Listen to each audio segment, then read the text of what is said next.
meninos, tudo bem? Então, a gente está aqui com mais um vídeo, né? Esse vídeo também é um pouquinho diferente dos outros, né? A gente vai falar sobre duas unidades do nosso livro, a unidade 4 e a unidade 5. Já vou adiantando aqui a página para vocês abrirem o livro, né? Página 420. Tô aqui, ó, com a minha canetinha, porque a gente vai ter muita coisa importante para estar marcando no nosso livro, tá? Durante essa aula, né? Eu vou tentar não me estender muito, né? A gente tem bastante slide para falar.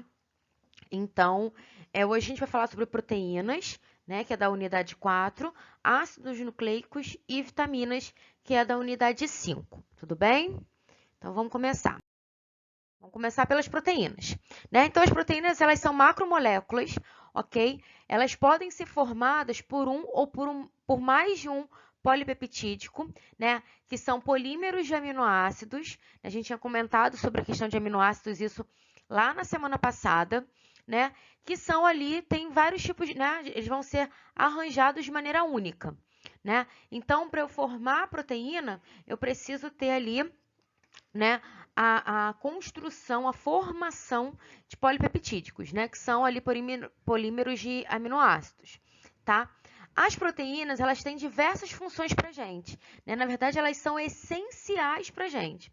Quais são as funções? Né? Então, eles são catalisadores ali de reações químicas, né? Então, eles vão desempenhar a função ali de estimular as reações químicas, né? Atuam na defesa do nosso organismo, por exemplo, né? Que a gente tem a formação ali de anticorpos, né? Tem como função atuar na comunicação celular, garante transporte aí de substâncias, né? Que é o famoso exemplo da hemoglobina, né? A gente vai falar da hemoglobina, mas só para adiantar, a hemoglobina, ela é uma proteína que a gente encontra dentro da hemácia, que é aquela célula que a gente conhece, célula vermelha do nosso sangue, tá?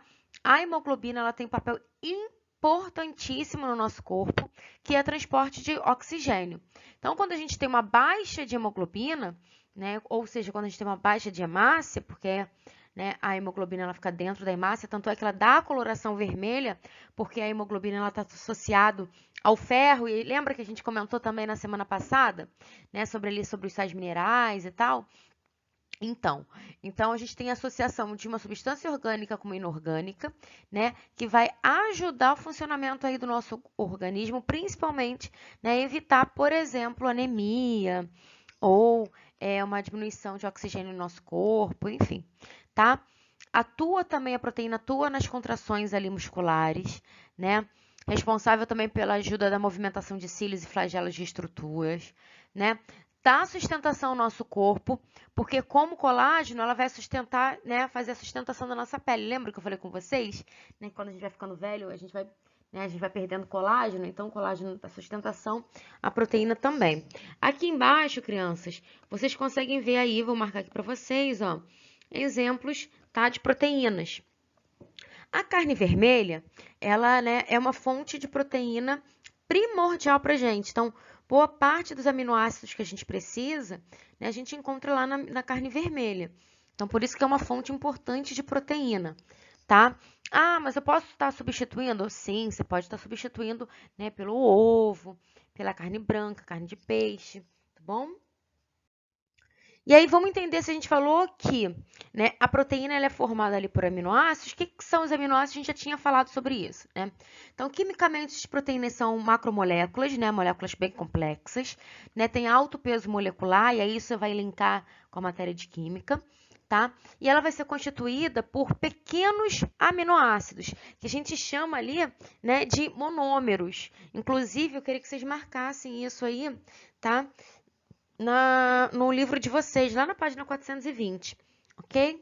Então, os aminoácidos, eles são monômeros, né, pequenas moléculas, e aí eles vão ter formação ali de um grupo amina, um grupo carboxila, né, ou ácido carboxílico, e um átomo de hidrogênio. Eu vou marcar aqui para vocês esses grupos, tá? Então, o grupo amina, que a gente tem aqui, ó, 2 hidrogênios e um nitrogênio.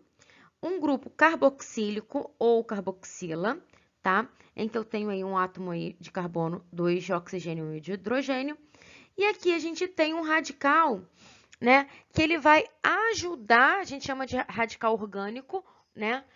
que ele vai ajudar a fazer essa ponte entre o grupo amina e o grupo carboxílico. Lá no nosso livro, na página também 420, ele diz o seguinte: além da amina e do ácido carboxílico, há em cada aminoácido um radical orgânico ou inorgânico que se diferencia um do outro, tá? Então, aqui a gente tem um grupo amina, um grupo carboxílico e ali o radical orgânico, tudo bem? Então, é a partir dessa união que eu tenho a formação desses aminoácidos. Quando eu tenho combinações de aminoácidos diferentes, eu tenho a formação de proteínas, tá? E aí, quais são os tipos de aminoácidos que a gente tem? Isso já está lá na página 421, tá bom? Então, a gente tem os naturais ou não essenciais, aqueles aminoácidos que o nosso corpo produz, né? Aqueles que o organismo produz, tá? Um exemplo importante é o ácido glutamânico. O ácido glutamânico ele vai atuar lá no nosso sistema imunológico, né? Ajudando a reduzir infecções, né? Desempenhando um papel bem importante com relação a isso, tá? E a gente tem os essenciais. Os essenciais são aqueles que o nosso corpo não produz, né? Mas ele é obrigatório essa ingestão. A gente lembra que a gente comentou que a nossa ingestão precisa ser equilibrada? Então, a gente precisa de aminoácidos, né? Tem aminoácidos que são essenciais e que a gente só consegue absorver isso na ingestão de alimentos, né? Um exemplo disso é a arginina, né? A arginina, ela atua no metabolismo energético ali, muscular e esquelético, ou seja, nos músculos que estão associados ao esqueleto, né? Melhora a sensibilidade à insulina, tolerância à glicose, tá? E aí ele faz uma resistência ao estresse oxidativo. O que é isso? Quando a gente tá, e aí a gente provavelmente está passando por um momento desse, né? Quando a gente está num momento muito estressante, o nosso corpo ele reage a esse estresse. Então ele vai oxidando as nossas células, né? Ou seja, ele vai, teoricamente, envelhecendo essas células. Então a arginina, ela tem como função, tá? Diminuir, resistir a esse estresse oxidativo. Onde eu encontro esse tipo de, né, esse aminoácido, professora? Carne vermelha. O ácido glutamânico também, tá? Vamos passar aí para o próximo. E aí, né, eu tenho ali as ligações peptídicas, né? Então, a gente falou sobre os aminoácidos. Esses aminoácidos, eles precisam se ligar para formar proteínas, né? A gente viu que são formados ali por monômeros e tal. Então, para que essa proteína se forme, ela precisa ter algo que ligue esses aminoácidos. Essa ligação a gente chama de ligações peptídicas, tá? Então, a ligação, né, que vai unir esses aminoácidos, a gente nomeia com esse nome, né? Ela é caracterizada pela reação do grupamento amina, tá? De um aminoácido com grupamento carboxila de outro. Então, a gente sempre vai unir aminoácido, né, grupo amina de um com grupo carboxila de outro, ok? Aqui a gente consegue ver bem isso, tá? Nessa imagem. Então, o grupo amina se ligando ao grupo carboxila de outro. Com isso, a gente libera uma molécula. Que molécula é essa, professora? A gente libera uma molécula aqui, ó, que eu estarei marcando, de água, tá? Então, sempre que a gente tiver essas ligações, a gente vai estar liberando aí uma molécula de água, ok? Ah, outra coisa, e eu queria que vocês marcassem lá na página 421, tá? Logo em ligação peptídica, que é importante, que é uma ressalva, tá? Então, ele diz o seguinte: as ligações peptídicas podem ser quebradas por hidrólise, e nesse caso, os aminoácidos retornam à condição inicial. Então, quando eu tenho uma ligação peptídica, eu posso quebrar, tá, essa ligação, então a gente pode hidrolisar, tá? E ela vai voltar ali à condição normal que ela era anterior a isso. Tudo bem? Também classifico, a gente falou sobre ligação peptídica, tipos de aminoácidos, eu também classifico as proteínas, tá? A gente tem, na verdade, 3 classificações de proteínas, ok? A gente pode classificar essas proteínas de acordo com a composição delas, com a forma, né, e a estrutura espacial. Vamos primeiro de composição química. Então, composição química, a gente tem três subclassificações. Então, as proteínas podem ser simples, conjugadas ou derivadas. Qual a diferença básica? Simples é formado por um aminoácido, tá?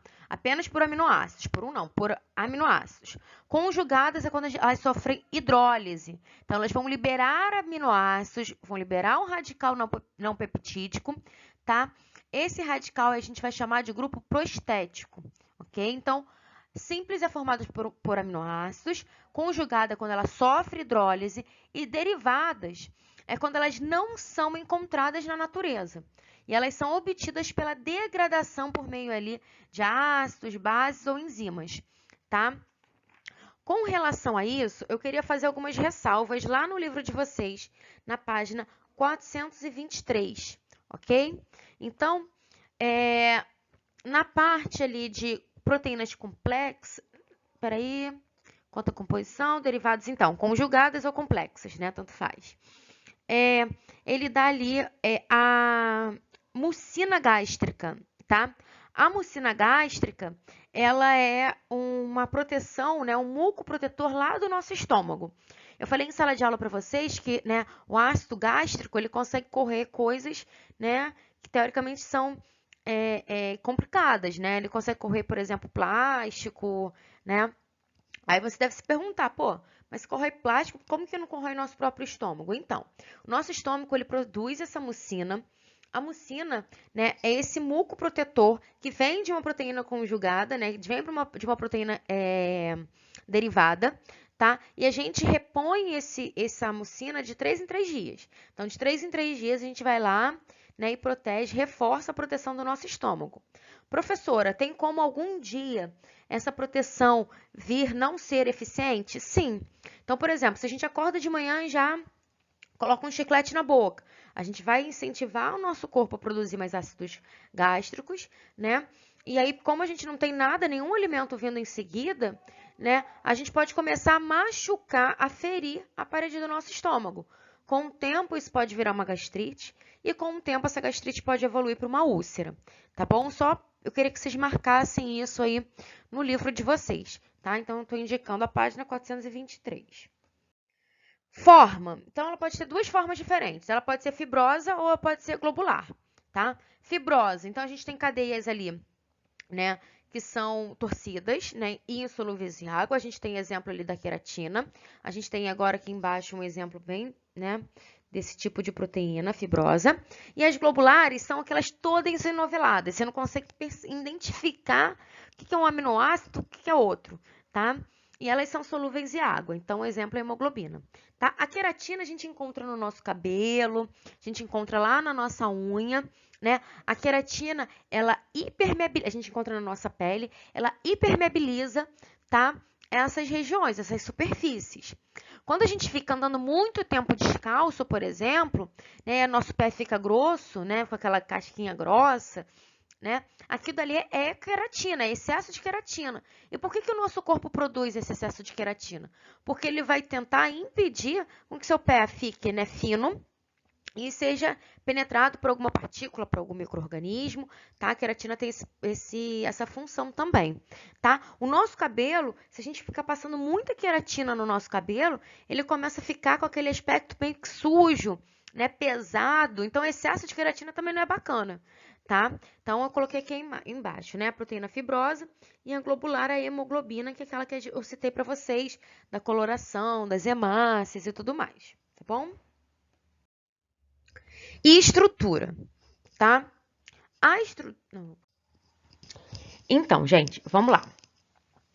As proteínas, ela também, né, como a gente já falado, ela também é classificada de acordo com a sua forma, né? Então, ela vai ter 4 formas diferentes, né? A estrutura, forma não, estrutura.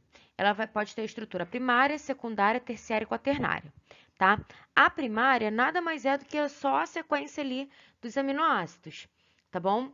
A secundária é quando a gente tem ligações repetidas ali, tá? Entre essas cadeias peptídicas, ok? A terciária é quando a gente tem essas ligações peptídicas e ele começa a ficar num formato meio que enovelado, na verdade meio arredondado. E a última é quando a gente tem mais, né, de 2 cadeias polipeptídicas, né? Esse formato, na verdade, é o formato real que a gente encontra ali dessas proteínas, tá bom? Lá na página 423, a gente tem essa, né, quanto à estrutura, essa classificação quanto à estrutura. Gostaria muito que vocês marcassem isso, tá? Porque é importante. E aí, quando a gente fala de proteína, a gente fala da desnaturação dessa proteína, tá? Essa parte a gente encontra na página 424, tá? Inclusive, eu vou fazer ali marcações no livro para vocês, tá? Então, quando a proteína forma aquela estrutura tridimensional que a gente tinha visto no slide anterior, tá? A gente pode, essa estrutura, ela pode sofrer algumas modificações. Quando ela sofre essas modificações, quando ela se quebra, né, a gente fala que ela desnaturou. Então, a desnaturação de uma proteína é quando ela se enrola e perde ali sua forma original. Aqui embaixo, a gente consegue ver perfeitamente o que está acontecendo, esse processo de desnaturação. Como que acontece isso? De que forma que acontece isso? A gente tem três maneiras que pode acontecer. A gente tem um aumento da temperatura, a gente tem a variação do pH e altas concentrações de substâncias polares, né? Variação ali de substâncias polares, tá?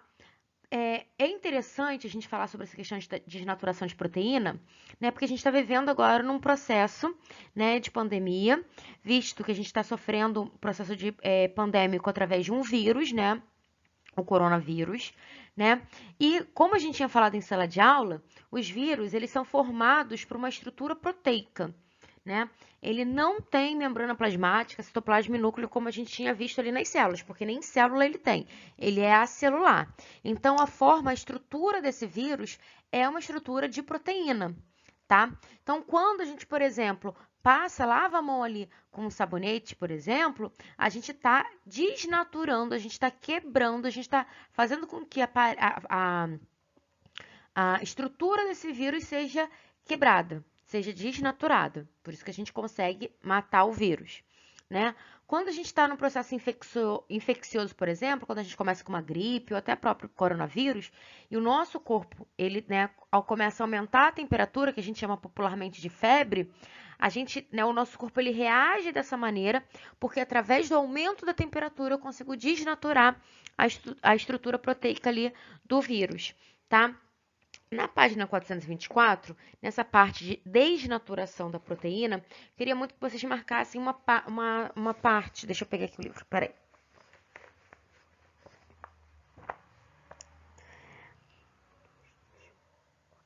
No quarto parágrafo, ele fala assim: a desnaturação da proteína, em alguns casos, pode ser reversível, com a volta do meio às condições naturais. Ocorre então um processo inverso, que a gente chama de renaturação, no qual é possível algumas proteínas terem removido seu agente causador da desnaturação, por exemplo, a ureia. Para que aconteça o processo reversível, a estrutura primária da proteína não pode ter sido afetada, aquela estrutura primária que a gente viu no slide também anterior. Tá? Então, eu posso ter um processo de renaturação. Tá? A gente tem poucos casos desse processo. Tá bom? Ainda nesse parágrafo, lá no finalzinho, eu queria que vocês marcassem também. Um exemplo presente no dia a dia é o cozimento de um ovo. A albumina da clara, com o aquecimento, sofre desnaturação e a consequência disso é a mudança de aspecto. Então, quando a gente vai fritar o ovo, né, a panela ali está quente, a gente tem um aumento da temperatura, olha aí o processo de desnaturação acontecendo. E aquela clara, né, que é transparente, ela fica branquinha, porque ela modificou ali o aspecto. Então, sofreu desnaturação, tá bom? Vamos lá, função de defesa, né? É, a proteína, né, ela também tem função de defesa. A gente tinha comentado lá naquele primeiro slide, né? Então, a gente tem aí os antígenos e os anticorpos. A gente está ouvindo muito falar sobre isso, porque a gente está nesse processo, né, de pandemia, tá? E qual é a diferença de uma coisa para outra?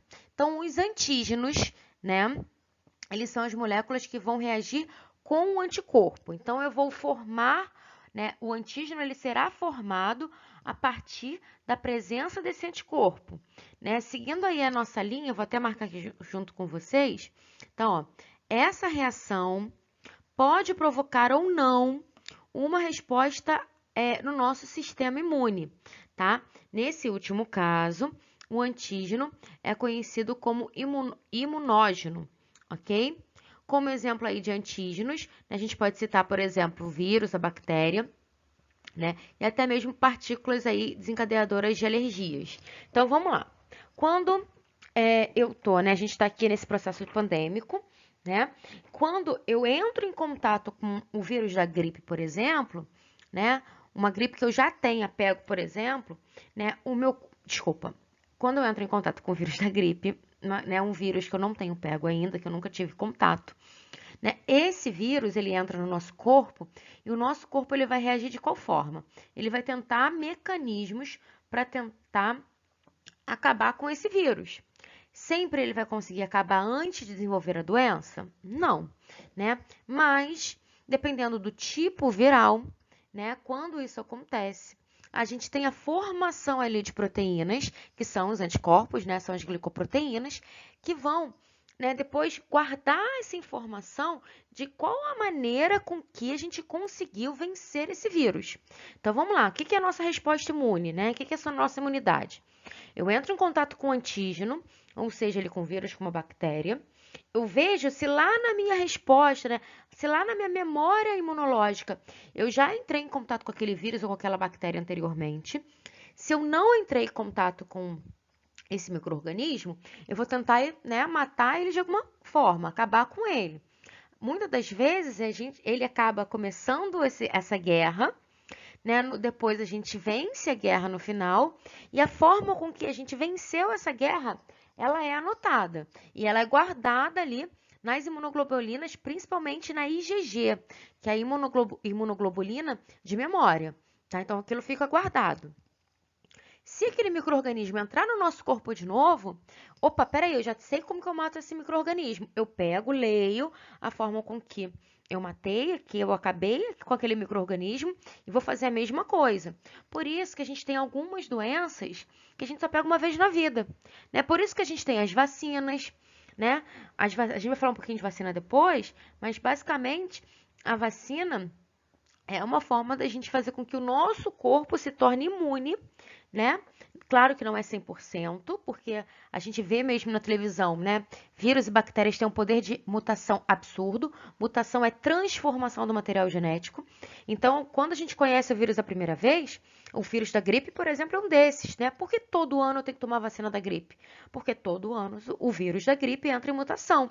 Então, aquela vacina que eu tomei ano passado não é mais eficaz para esse ano, porque ele entrou em processo de mutação, tá? Inclusive, a gente está no período aí de tomar vacina, a gente tem que tomar vacina, não esqueçam, tá bom? Então, como eu estava falando para vocês, os anticorpos, né, são as glicoproteínas, ou seja, são as proteínas que apresentam oligosacarídeos, né, ligados a elas, conhecidos como imoglobulinas, tá? Imunoglobulinas. Essas proteínas são específicas, tá? Então, elas são específicas a partir daquele anticorpo, ok? E aqui eu botei a diferença, né, de vacinas e soros. Então, vacina ali é a imunização ativa, o soro imunização passiva, né? Os dois, né, a composição dos dois são, desculpa, um é anticorpo, né, e o outro é antígeno. Então, a vacina é antígeno e o soro são os anticorpos, né? Tem ali o mecanismo como eles atuam, né? Quem quiser pausar e copiar isso no caderno, eu acho válido, né? Mas nada daquilo que eu já não tenha falado, tudo bem? E aí a gente passa para a página ali 429, né? Que tem como título função catalisadora às enzimas, tá? O que seria isso? Né? A função catalisadora seria uma função de estimulação à reação enzimática. Então, a gente vê que as enzimas, né, elas precisam de energia, a gente vai ver isso também daqui a pouco, ela precisa de energia, mas a gente tem catalisadores, que são substâncias que vão acelerar esse processo, essa velocidade dessas reações químicas, tá? Muitas enzimas elas possuem, além da porção proteica ali, né, propriamente dita, que a gente já tinha falado, elas têm ali sequência de aminoácidos, né, uma porção não proteica, tá? E a gente chama esses cofatores ali, né, essas moléculas orgânicas, de coenzimas, tá? Então, esses catalisadores, eles vão fazer esse processo de ativação, de aceleração, tá, das reações enzimáticas.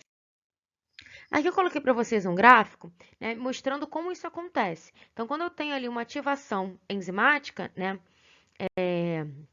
eu vou ter uma aceleração, tá, dessa energia. A gente vai melhorar a energia, né, dessa enzima, tá bom? passar aqui. A gente também pode falar sobre a questão do modelo chave-fechadura, tá?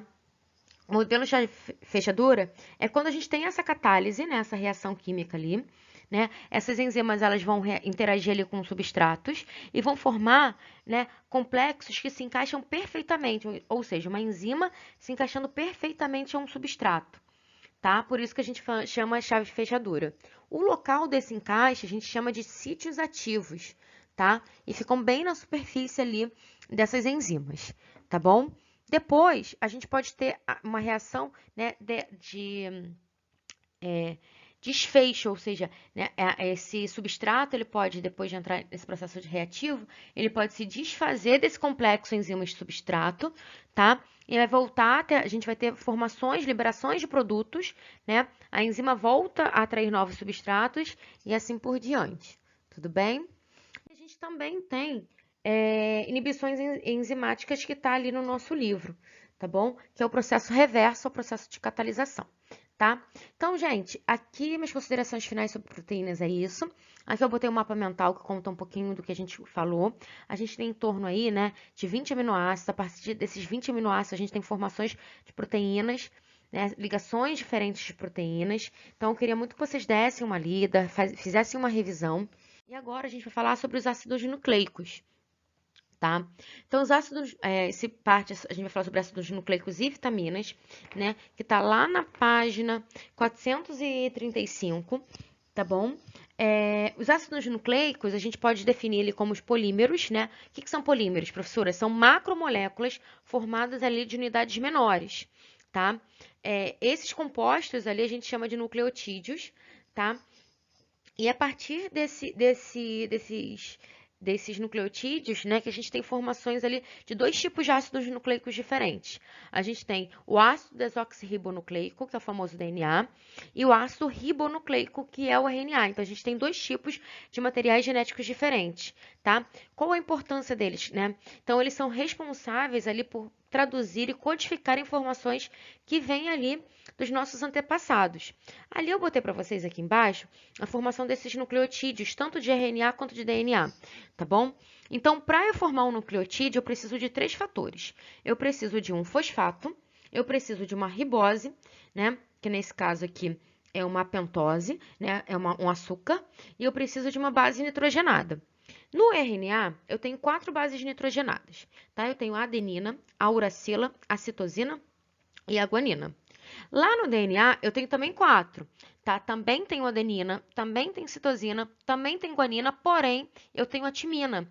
Então, o que diferencia o DNA do RNA é uma base nitrogenada, né? Que no caso do RNA é a uracila e no caso do DNA é a timina.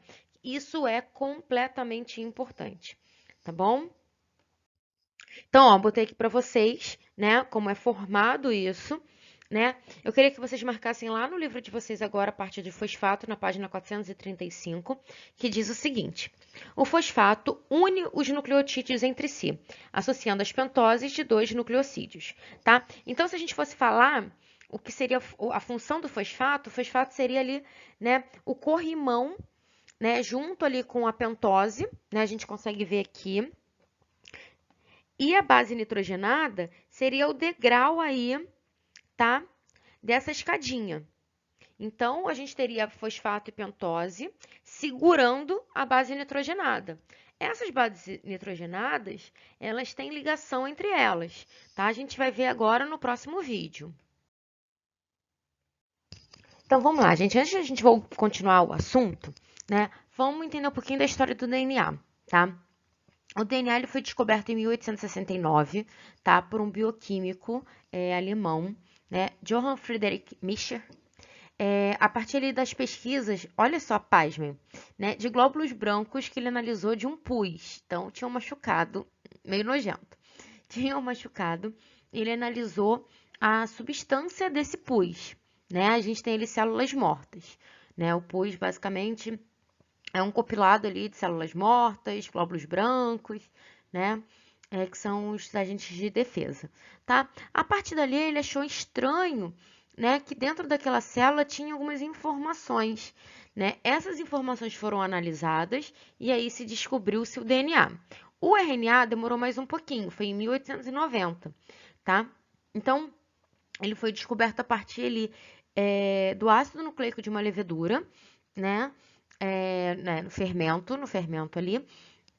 E ele viu que, ao contrário, né, da estrutura do DNA, né, este possuía uma uracila, né, em vez de timina. Ele falou, opa, peraí, tem alguma coisa diferente.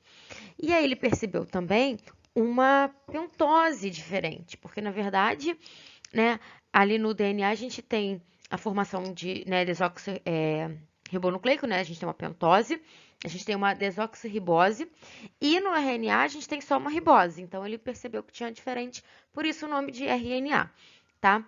Já a forma, né, o modelo ali que a gente consegue ver nessa segunda fotinho aqui, estarei marcando para vocês, essa forma de hélice, de dupla hélice do DNA, demorou mais um tempinho, foi em 1953, né? Através, né, de um biólogo e um físico, não foi o americano, né, o biólogo Francis Crick, e o físico, que eu esqueci o nome dele agora, deixa eu dar uma coladinha, acontece. Gente, eu dei branco, peraí. Ah, desculpa. James Watson era o biólogo, Francis Crick era o físico, tá? E são esses dois carinhas aqui. Esse aqui é o James e esse aqui é o Francis, tá? Esses dois que montaram essa forma, né, de dupla hélice aí, que pesquisaram, desenvolveram e perceberam que o DNA era assim, tá? Essa descoberta foi uma das, né, maiores conquistas aí científicas lá, né, no século XX, né? Os dois ganharam o Prêmio Nobel de Fisiologia e Medicina, tá? E tem até uma outra foto, vocês podem pesquisar na internet, deles dois, assim, já velhinhos, né? Com a forma desse DNA, é bem bacana. Tá bom? Vamos lá. Quando a gente falou, né, sobre a estrutura do DNA, né? Enfim, falamos do fosfato, da pentose, né? Das bases nitrogenadas. Eu comentei com vocês que essas bases nitrogenadas, elas se ligam, né? Então, o fosfato e a pentose seria o corrimão e os degraus dessa escada seriam as bases nitrogenadas. Essas ligações a gente chama de pontes de hidrogênio, tá? As pontes de hidrogênio, elas são extremamente importantes porque é o que vai ser ligar, né? Essas bases nitrogenadas, elas têm uma atração, então elas vão se ligar, tá bom? Então a gente tem aí a adenina e a timina, né? A adenina e a timina, elas são ligadas por duas pontes ali de hidrogênio, tá? Já a guanina e a citosina, elas são ligadas por três pontes de hidrogênio, tá? Então, aqui a gente consegue ver os fosfatos, né? Eu tô marcando para vocês.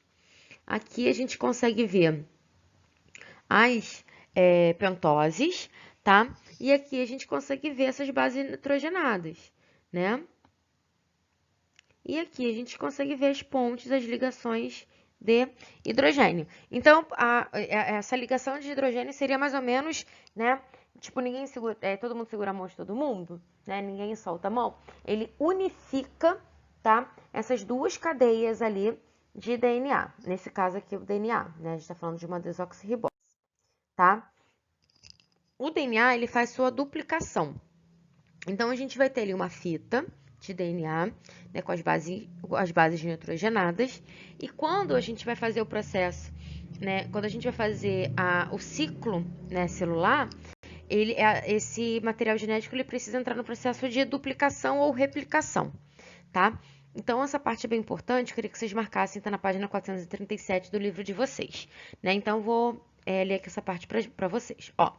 No processo de duplicação de DNA, as pontes de hidrogênio entre as bases se rompem e as duas cadeias começam a se separar. Então, a gente tem ali a cadeia de DNA e a gente começa a ter o rompimento ali dessas pontes de hidrogênio. Quando isso acontece, tá? Então, à medida que as bases vão sendo expostas, né, os nucleotídeos que vagam ali pelo meio, ao redor ali, começam a se unir a elas, né? Então, eu tenho ali uma cadeia. Essa cadeia, a gente começa a ter o rompimento dessas pontes de hidrogênio e ela se abre, tá? Quando ela se abre, a gente tem nucleotídeos que ficam ali vagando e vão formando novas ligações, tá bom? Então, eu já tinha falado para vocês, isso é importantíssimo. Adenina com timina, timina com adenina, né? Citosina com guanina, guanina com citosina. Uma vez ordenados ali sobre a cadeia, né, que está servindo como modelo, então a gente tem uma cópia, né? A gente tem os nucleotídeos se ligando nessas sequências e formando uma cadeia complementar. Então, ao invés de ter uma, eu vou ter duas, né? Uma coisa que é importante, eu tenho um sentido disso acontecer, né? A gente fala que é o sentido da vida. Esse sentido é o 5 linha, 3 linha, tá? Então, sempre quando tiver, por exemplo, um exercício para você fazer ali a cadeia, né? A replicação daquela cadeia, você sempre vai nesse sentido, 5 linha, 3 linhas, tá bom? Então, olha só, para tudo isso acontecer, a gente vai precisar da ação de algumas enzimas, tá?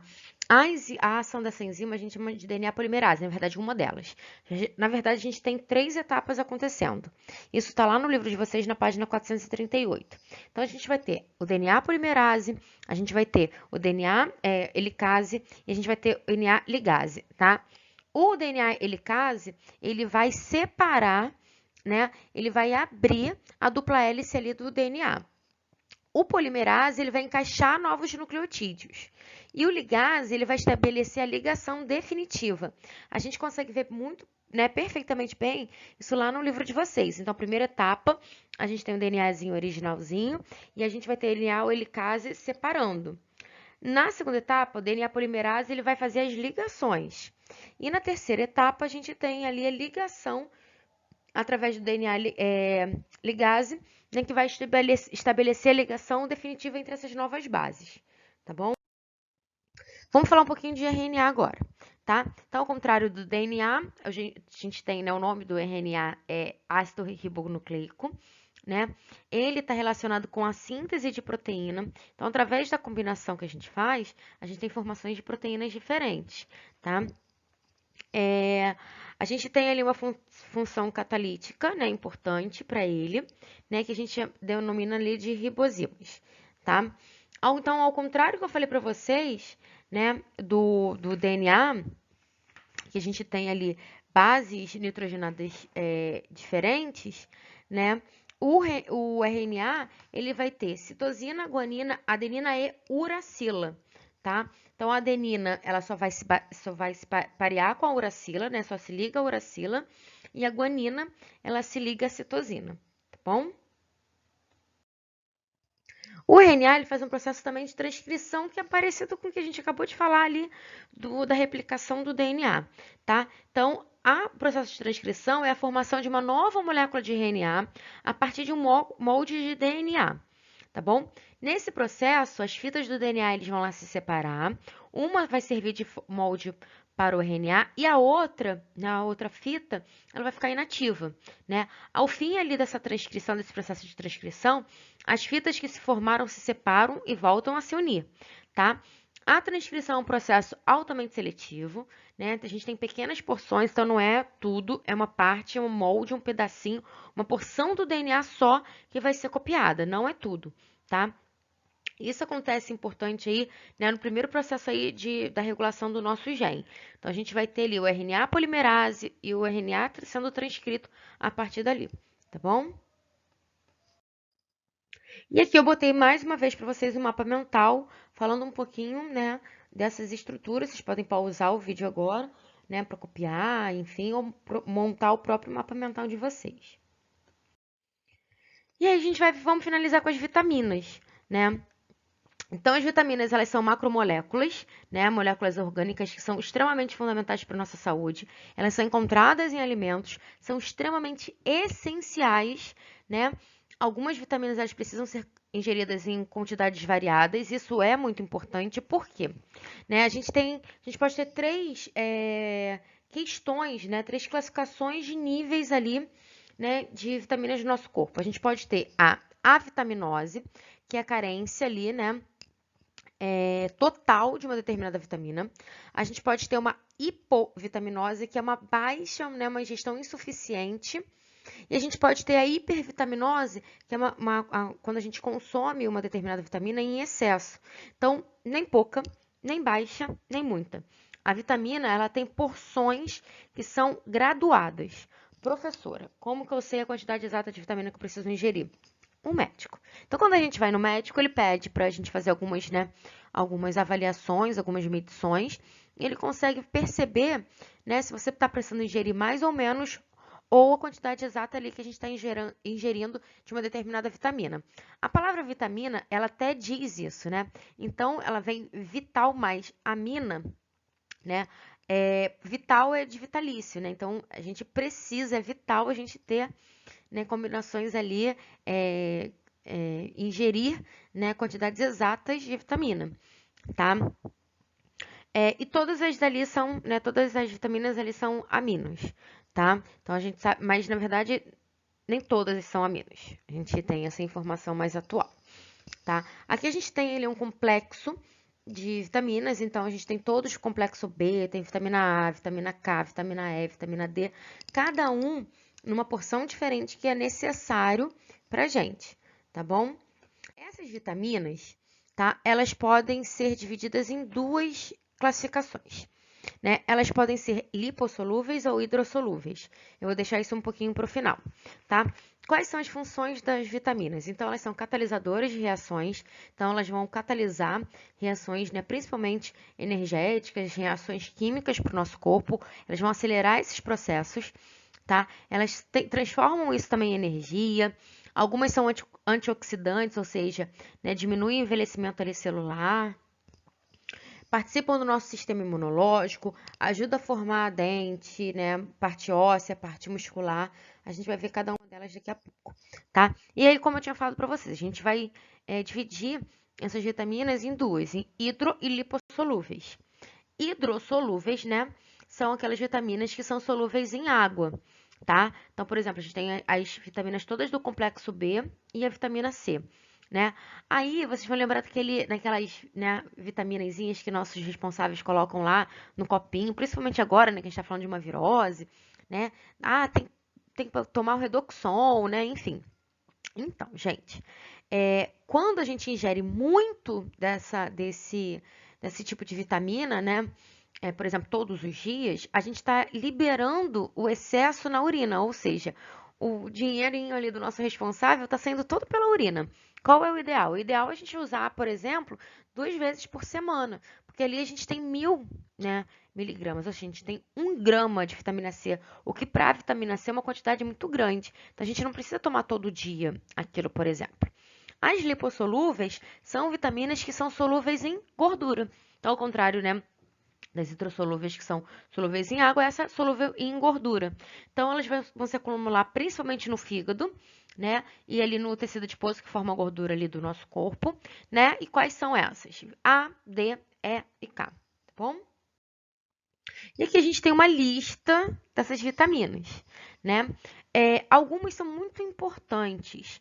Por exemplo, a vitamina C. Quando eu tenho baixa dessa vitamina, eu tenho uma doença que a gente chama de escorbuto, né? Escorbuto, que era uma doença que a gente falava que era doença dos navegadores, né? Porque como eles passavam muito tempo viajando de um lugar para o outro, a gente tem aí novelas, né? Que falam, né, sobre as navegações e tal, própria matéria de história mesmo. Então, eles começavam a ter a gengiva, né, aumentada, ficava inchada e sangrava muito, né? Isso é característica de escorbuto. Tem um livro, né, chamado Os Lusíadas, que fala um pouquinho sobre a questão do escorbuto, né? A vitamina D, ao contrário das outras, a gente pode se alimentar, né? A gente pode adquirir a vitamina D através de alimentação? Pode, mas a gente faz isso de uma maneira gratuita, que é pegar um pouquinho do sol. Então, a gente consegue sintetizar os raios solares e transformar isso em vitamina D para o nosso corpo, tá? É uma que eu acho que é importante vocês lerem aí no livro de vocês, né? A gente tem outras, por exemplo, a B12, que é importante para anemia, né? A B1, que é quando a gente tem baixa dela, a gente tem uma doença chamada beriberi, né? Que a vitamina B1, ela atua diretamente no metabolismo energético. A vitamina A, né? Que a gente pode ter xeroftomia, que é o ressecamento da retina, né? A gente gera problemas de visões, por exemplo, se a gente tem baixa dela. Deixa eu ver uma outra que seja legal. a vitamina K, que ajuda nos problemas, né, na toa ali, no coagulação do sangue, previne a osteoporose. Então, eu queria que vocês dessem uma olhada nessas vitaminas. E a gente tem uma listagem, tanto na página 442, quanto na parte da 443. Queria muito que vocês lessem essa parte e lessem também necessidades diárias na página 441, tá? Que é bem importante aí para vocês. E é isso, nossa, foi longo hoje, né? Então, nas minhas considerações finais, espero que vocês tenham gostado. Desculpa aí algumas enrolações, acontece.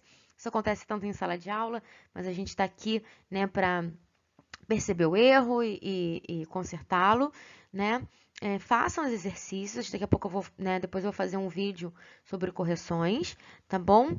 E é isso, que vocês tenham uma ótima semana, aproveitem muito, se cuidem, lavem bem as mãos, fiquem em casa, né? Se puder usar álcool gel, se tiver álcool gel 70, álcool 70, olha aí a desnaturação que a gente está falando, né? Que a gente falou sobre a questão da proteína, tá bom? Um beijo para todos e até a próxima aula, se Deus quiser. Um abraço, gente.